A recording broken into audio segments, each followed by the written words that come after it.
ప్రభావతి ఇంట్లో ఉన్న వాళ్ళందరినీ పిలిపించి హాల్‌లో కూర్చొనిబెట్టి, "మీ అందరికీ ఒక ముఖ్యమైన విషయం చెప్పాలి. మన మౌనికకి చాలా మంచి సంబంధం వచ్చింది. గొప్పింటి సంబంధం వచ్చింది" అని చెప్పేసైతే అంటూ ఉంటుంది.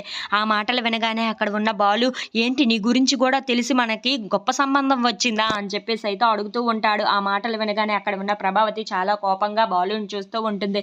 ఇంతలో అక్కడ ఉన్న వాళ్ళ ఆయన్ని చూసి, "అవునండి, వాళ్ళకి బోలెడన్ని బిజినెస్‌లు ఉన్నాయి. ఇల్లే ఇంద్రభవనంలా ఉంది. మన మౌనికకి అలాంటి సంబంధం రావడం అంటే అంత సాధ్యం కాదు" అని చెప్పేసైతే అంటూ ఉంటుంది. ఆ మాటలు వినగానే అక్కడ ఉన్న సత్యం మాత్రం, "అదేంటి గొప్పింటి సంబంధం అంటున్నావు కదా! మనం కట్నం కూడా గొప్పగానే ఇవ్వాలి కదా! మనం ఆ స్థాయికి సరిపోము కదా! అలా ఎలా ఇవ్వగలము" అని చెప్పేసైతే అంటూ ఉంటాడు. ఆ మాటలు వినగానే అక్కడ ఉన్న వాళ్ళ ఆవిడ మాత్రం, "లేదండి, చిల్లి గవ్వ కూడా వద్దన్నారు. వాళ్ళకి ఏమీ అవసరం లేదంట కట్నం" అని చెప్పేసైతే అంటూ ఉంటుంది.